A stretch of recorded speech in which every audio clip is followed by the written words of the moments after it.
প্রতিদান ফাউন্ডেশন একদম শুরু থেকে আমাদের প্রধান উপদেষ্টা হিসেবে ছিলেন ইয়াসিন মামা।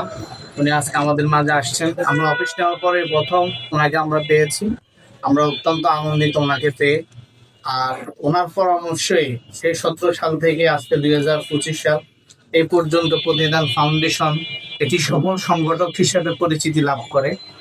একটা সংগঠন যখন সফলভাবে এগিয়ে যাওয়ার পেছনে কিছু কারিগর থাকে, এই কারিগর অন্যতম একজন হলো আমাদের এস মামা। উনি আমাদের একদম শুরু থেকে আমরা কিভাবে কাজ করব, কোন ক্যারিয়ারের মধ্যে কাজ করব, কোন সিস্টেমে আগাবো, প্রত্যেকটা জিনিস উনি আমাদেরকে ধরে ধরে শিখাইছে।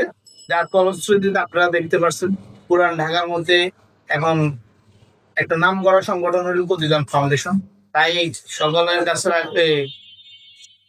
অনুরোধ করবো আমাদের পরবর্তী যে কমিটিগুলো আসবো, আমাদের যেন সুমন আঙ্কেল সবসময় আমাদের এই সংগঠনের সাথে ওতপ্রোতভাবে জড়িয়ে থাকতে পারে, সে ব্যবস্থাই যেন সবাই করে। ধন্যবাদ।